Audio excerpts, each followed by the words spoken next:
everything that you do and everything that you go through makes you who you are. And I believe that we're all here to learn a specific lesson on earth.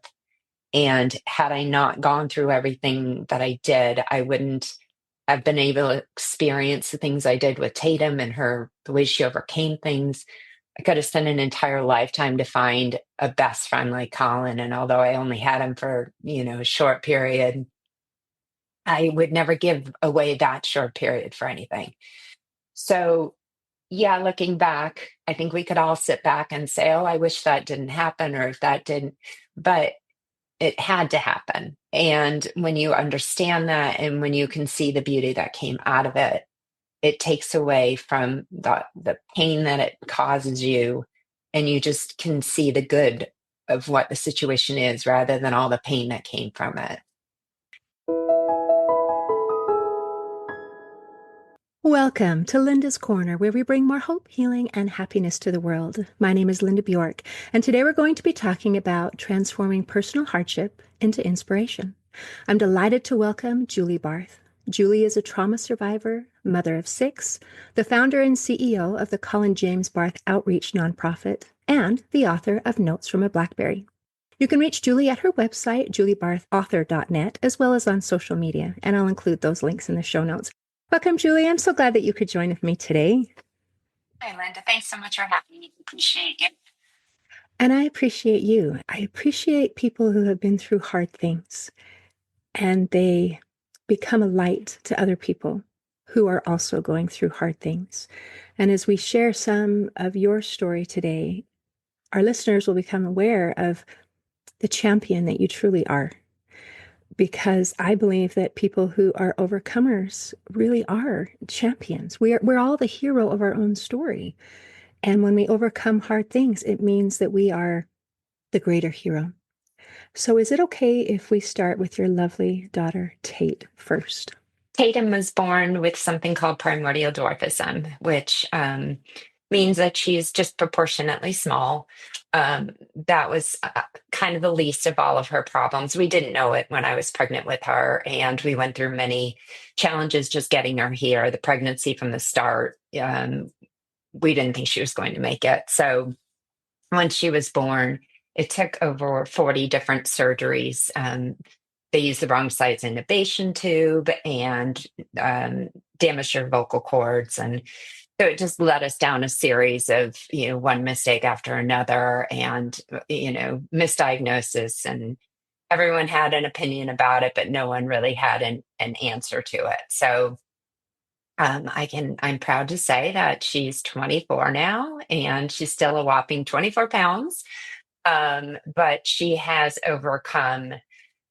I mean, there's no reason that she should be here besides the reason she's here. And that's just she has a list of people that she sends happy good morning to every morning and good night in the afternoon. And she's a self-taught artist, which I can't even take credit for. She sat down one day and, she's been working at it and working at it. And when you see her art, um, it's very it's amazing in its own right, but then when you understand how much she had to overcome and how many things that she just kept rolling bouncing through, she truly is a one in a million story. And when she was 13, when she was recovered, she came down with a rare form of cancer, which was completely unrelated to everything she had at birth.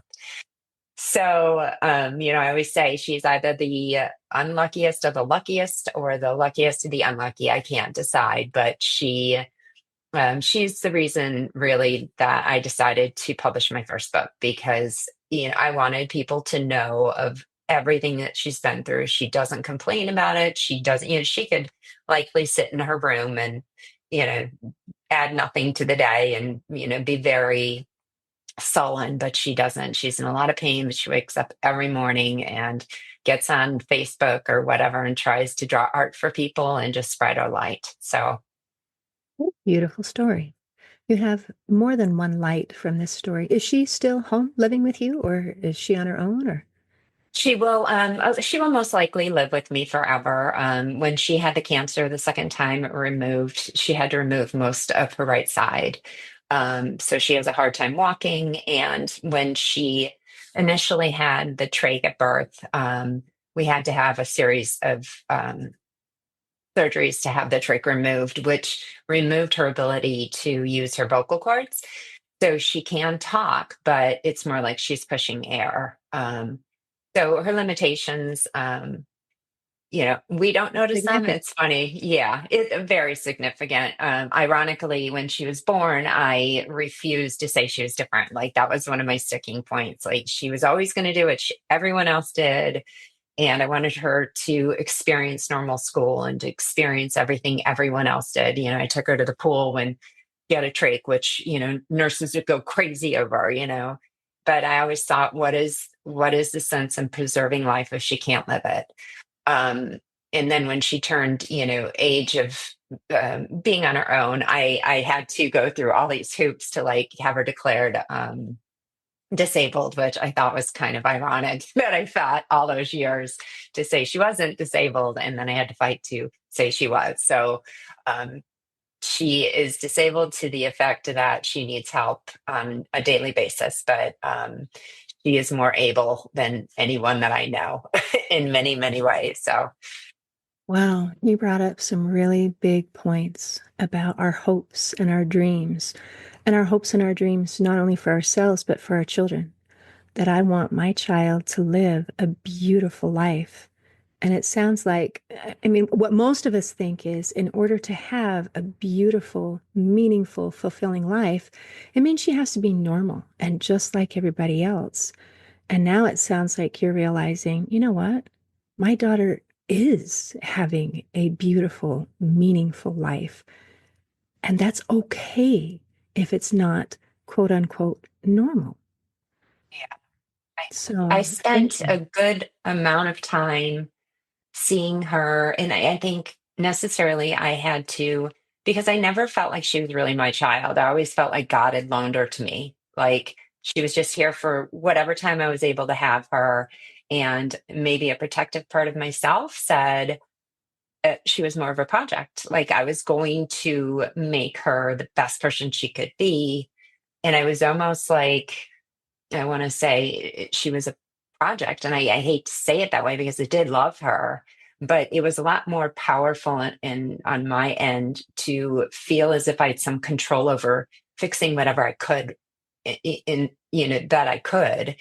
Um, because the whole time she was alive, it was so out of control. I never knew she was going to make it to the next day. I never knew she was going to be able to do, you know, what I hoped for her to be able to do. I always wanted her to be able to stand on her own. I always wanted her to be able to take part of the world that she wanted to. Not that I wanted for her, but I just always wanted her to be able to do everything that she wanted to do. And that's why it's so seeing her entering into an adult situation in an adult world, she is limited in making change. If she wanted to hop on a bus, but if you're in the room with her, she talks like any other 24-year-old. She can have a conversation about what she wants out of life, about relationships, and the things that are very important to her.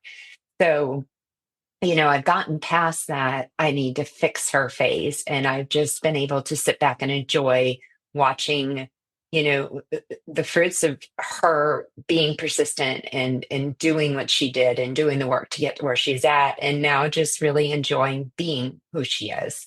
Um, and so aware and so part of things that, I had so feared when she was born that she'd never be a part of the rest of the world and experience things. So although she has her physical limitations, it she's just become such an amazing force. And that's part of the book and the charity is that, I don't know how long any of us are going to be here. But for a while, when COVID hit, she wasn't allowed to really go places and do things. And, I realized at that point that again, what's life worth preserving if you're not enjoying it and being, living it to the fullest. So I knew that her artwork needed to get out there because she does it. If you ask why she does it to make people happy. And, that was kind of the driving force behind all of this, is that there's a reason she's here and she wants to be a part of the world. And I want, as I always have tried to facilitate every way that I can so that she can see the fruits of everything that she does and all the people she impacts. Okay. Thank you for sharing that. That is such a beautiful story and so normal. And I love as you talked about your transition from at the beginning, I want to control it, I want to fix it. And then at the end, you used a different word, and it was facilitate. Yeah. Now you are allowing her to be the hero of her story, and you're allowing yourself to be a facilitator, a supporting character in her story. You're still the star of yours, but you're a Yeah. supporting role in hers, and that is as it should be. Wow. Okay. So if that were the only hardship that you had to endure, it would be enough, Julie. It would be enough. But we're not at the end yet. Can you share the story about your husband, Colin? My husband, Colin, was my best friend growing up. He was my first kiss. We were just like, I can't remember a time when he wasn't in my life. And although we drifted apart during college and, went our separate ways during, high school, we ended up meeting back up after college and we got married and proceeded to have um, Tatum's older brother, and then Tatum. And then we had two more children. And one day, he just wasn't, it wasn't one day, but it was very quick. He had had back surgery and he was a trader down at the Board of Trade, and he just started getting really, he wasn't himself. That's the best I can say, is Colin was very predictable. And all of a sudden, he just wasn't behaving as himself and was complaining about his stomach a lot and just kind of withdrawn, which he never was. So at that point, we were supposed to have a huge party. And I said to him, you need to just go to the hospital, don't leave there until they tell you what's going on. Because he had been back and forth to the doctor several times. And by that afternoon, we found out that he had a tumor on his pancreas. Um, so about 3 days later, we were told that he had stage 4 pancreatic cancer. He was given 2 weeks to live. I was told, just take him home, let him say goodbye to his children. And by that time, our oldest was 12 and our youngest was 6 months. So, and we had just gotten through everything that we had gotten through with Tatum. She was finally on her way. We had had surgery, the trach was removed, and we were at a point where we were like, okay, we're going to start being able to enjoy life, do all the things that we had wanted to do, vacation because we couldn't with Tatum. And it was almost like the second wave came along.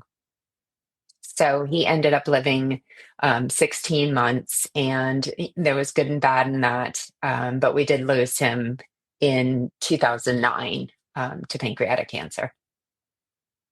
Wow. Wow.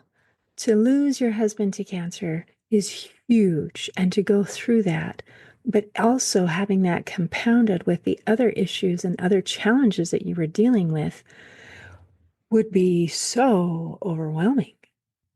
Yeah, And I think there was a part of me that, and I think that led to the second part of my life was there was a part of me that just shut down. I just looked at it and said, I'm on autopilot. I'm going to get through all of this and everything's going to be okay. And that's how I approached everything. Like, okay, I can do that. Okay, I can do that. And I spent a good bit of my life dancing and, avoiding and pretending it wasn't going on and just trying to get through it. And that was, my primary goal, probably like you're in the trenches for many years. And it's hard to move past that once you're in that mode of, don't look over there, everything's fine. Um, you get so accustomed to it that you stop looking around and recognizing that you are on autopilot, that you're just going through trying to make everything rosy all the time, which, I talked about in the past, like having that type of personality where you can look on the bright side of things, where you can see the silver lining it's a gift. It really is. But at a certain point, it can also become a curse, and you can fall back on not recognizing what's in front of you because you've become so good at adapting and making everything rosy that it does you a disservice at some point, and it's not productive. And over the years, it was a great tool, and then at a certain point, I think it started working against me a little bit. A really important thing to bring up. And I think part of the difference is not just having a positive attitude versus not having a positive attitude. I think it's when we're using something to mask something else, when there really is pain, there really is hardship, but rather than dealing with it, I want to avoid it. And so Mhm. I think that's the difference. There's a difference between surviving, which you did, and thriving, which is finding that joy. Like you mentioned with your daughter Tatum, where we're not just living, but we're living fully. We're having that joy. Um, and I think it's absolutely 100% okay to be in survival mode to try to get through hard things. Our brain is actually hardwired to do it. It's just a part of our brain says, you can't handle anymore. I got you. And that's actually, Right. I don't know if you knew it, that's the definition of trauma. Is our ability to cope is overwhelmed. And then the fight or flight, that unconscious part of our brain just says, I got you. I'll take care of it until you're ready to handle this. So it is a blessing and it's a curse. At some point, Yeah. When hopefully, you don't recognize right? that you've gone to autopilot and take a step back and say, "Wait a second, like now I need to unpack." And I just kept taking that backpack and strapping on more, and keep keeping on. But yeah, again, I don't. People say to me sometimes, like, "I don't know how you do it." I don't know that there was ever an option in my brain, like, What was okay, my I other give up. choice? What was Yeah, my other choice again? right, right. I don't This is remember. my I life. don't remember the So fork in the road. Yeah. exactly. Well done. Well done for surviving. Thank you. And then there's more to the story. You're not finished yet because you remarried, which just seems like the perfect moving forward, but it wasn't the step forward that you hoped it would be. No, it wasn't. I think that coming off of the throes of losing Colin and not unpacking and not wanting to deal with it, I did a lot of, well, I'll just start over. I will leave my family behind. I will leave the community that was so supportive to me. And I'm just not going to be Julie Barth anymore. I'm just going to start a new life. And if I do that, then I can leave everything behind, all the grief. And it wasn't as if I wanted to leave Colin or any of that behind. It was just so painful that I couldn't. It was one of those, I'll deal with that later, and I kept doing that. And unfortunately, the second relationship that I got into was ideal for me at the time because he didn't want to know anything about me. He didn't want me to talk about it. He didn't want to find out if I was okay. He was okay with my not wanting to discuss it, to want to be fun all the time, to not want to acknowledge anything that went on, and just to move away and move forward and pretend it never happened. And um, I would say a little bit took advantage of it and was not very kind. And I think after putting all that baggage away, I think there was ways that I thought I should have grieved that I might not have because I wanted to move forward. There are things that I did in the end stages of Colin's life, like end treatment and lie to him because he didn't have the wherewithal to go through treatment. And although he didn't know, I was lying to him and I knew. So it was all these complicated, I always thought that survivor's guilt was built on like two people in the Twin Towers. One makes it up the stairs, the other one doesn't. And I never recognized that survivor's guilt happens in all situations where you survive and someone that you love doesn't. And there's a part of you that just feels guilty for living. I felt really bad and not being able because he thought I could save him, especially in those final days. He was not very cognizant. It had hit his brain, and he really thought that I could save him. And although, looking back on it, I'm sure he wasn't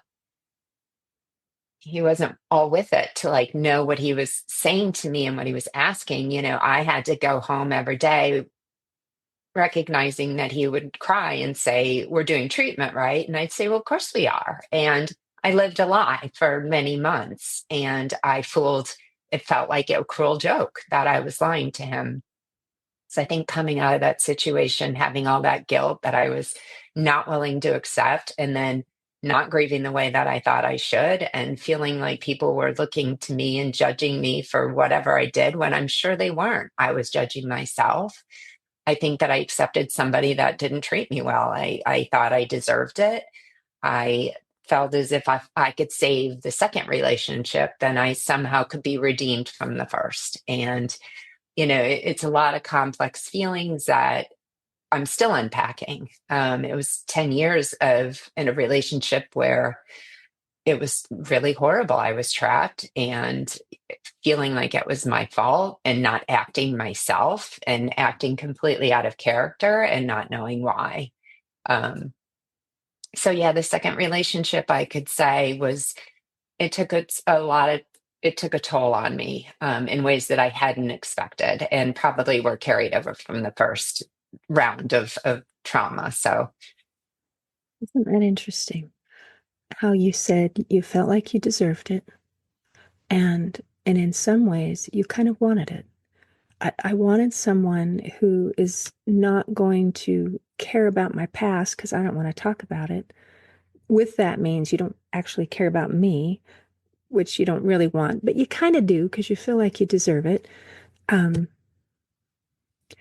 I think we punish ourselves unnecessarily and create additional problems when, gosh, life gives us enough already, don't you think? yes, it does. It does. And it's crazy that you can feel so many things are going on in your head and you're completely oblivious to all of it. Your mind does some really, you know, things all on its own that you don't even it took me many years to look back and think, I would ask myself, why would you be in a relationship like that? Why would you chase someone who is clearly telling you they don't love you? Why would you continue to throw all of your energy into something that's clearly so toxic for you, for your children? And there was just I just think sometimes you have these internal drives and you're not really aware where they're coming from, but there's an objective in your head that you're not even really conscious of. And I do think it takes you to get on the other side of things sometimes, most of the time, to look back and think, oh, that's why that happened, or necessarily that's why that had to happen. And as much as I wish that a lot of things in my life might not have gone the way that they did, I also see that they had to go the way that they did. Everything, I do believe, and I used to really dislike when people said to me, everything happens for a reason. I do believe that it does. And that does not always mean it feels like a good reason. But I think everything that you do and everything that you go through makes you who you are. And I believe that we're all here to learn a specific lesson on earth. And had I not gone through everything that I did, I wouldn't have been able to experience the things I did with Tatum and the way she overcame things. I could have spent an entire lifetime to find a best friend like Colin. And although I only had him for, a short period, I would never give away that short period for anything. So, yeah, looking back, I think we could all sit back and say, oh, I wish that didn't happen, or if that didn't. But it had to happen. And when you understand that and when you can see the beauty that came out of it, it takes away from the pain that it causes you. And you just can see the good of what the situation is rather than all the pain that came from it. Thank you. That was so beautiful. And as I'm listening, there are a few words that I'm hearing repeated over and over. Looking back, looking back. And there was a time in your life when, with all of your heart, you didn't want to look back. It hurt. I want to look forward. In fact, I want to pretend that the past didn't even happen. But it didn't solve the problem. You're able to survive, but not thrive. I don't believe we can thrive until we take that moment to look back, to become aware, to process, to unpack. And then you mentioned some different words, things like beauty, good, learn, and becoming who you are. And those kinds of things, I hope you would say, is worth the effort of looking back. Would you say that? Oh, absolutely. Absolutely. And I think too that all of those things are the reason why I feel this need to give back, to help other people. I do believe that there's a purpose that we all have. And if anyone needs to know that there's a purpose, all you have to do is look at Tatum because, you know, there's absolutely no reason. I mean, she has died in front of me probably 4 or 5 times, literally. And when I recognize, I just remember one clear day looking at her artwork and thinking, and another thing, when Colin was dying, I said to him, I will make sure that people remember you. Something good is going to come from this. And when he passed away, the book that I wrote was on my laptop. I wrote it just as a quick note. We would go down to chemo on Tuesday, and I was just coming off of all of the medical malpractice and the travels and the hardships of Tatum. And I started writing her book while he was at chemo. And I had a Blackberry, so I would write it on my Blackberry and email it back to myself, and then it flowed into real time with Colin. And so that's why it's called Notes from a Blackberry. And it sat on my computer for 12 years. And just like everything else that I didn't want to go through, the pain of having to read through that story was too much. I didn't think I could get through it, so it sat. And after going through what I went through with my second relationship and getting out of it and recognizing that the only way that things can hurt you is if you don't confront them, not if you do. That's when I remembered my promise to Colin. And I, looked at Tatum and I thought, it's time for me. So many people along the way have been in my life and saved me from things and been there, people I don't even know, um, strangers, best friends, family. And it's time for me to take all of that goodwill that was given to me and give it to other people. And that's where the charity came from, is that I couldn't do anything to change cancer. I couldn't do anything to change genetic conditions.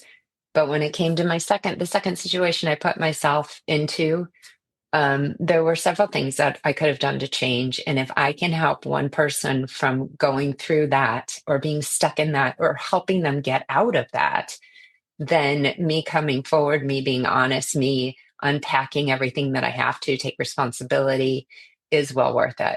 Thank you. And what an interesting and important distinction. There are some problems in our lives we really can't change.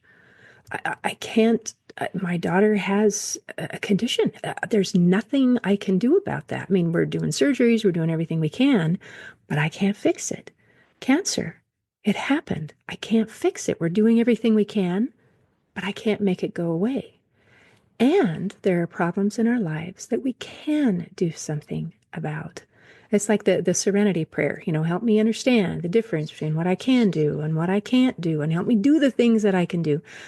So well done, and well done for making a decision now to change from survive to thrive. And you're not only thriving yourself, but you're helping other people to be able to either survive or thrive, depending on where they're at in their story. Thank you so much for visiting with me today and for sharing. Is there anything you want to make sure that we cover before we close today? I don't think so. I mean, just we're really excited. My book came out in audio, so if anyone would like to listen, one of my best friends from growing up, we reconnected after 15 years, and she said I'm a voice actress, and she's amazing. Her name is Terry Schnabelt, so she's done the audio book, and I hope people enjoy it. The charity is we're just in the infancy stage right now. But we're hoping to pick up, speed as we go along and bring awareness to a lot of emotional, financial, and economic abuse situations and helping women and children that are in those type of situations get out of them. So Well done. Oh, thank you, Julie. thank you. In closing, I'd like to share a quote by Mackenzie Phillips. She said, "You never know what someone is dealing with behind closed doors. You only know what you see or what you think you see." Today, I invite our listeners to show kindness and compassion toward the people all around us, because we never know what they're dealing with behind closed doors. See you next time on Linda's Corner. Thanks for tuning in to Linda's Corner podcast. If you enjoyed this episode, please subscribe and share it with your friends to help us inspire even more listeners. Be sure to visit hopeforhealingfoundation.org for free and affordable resources to help you overcome life's challenges.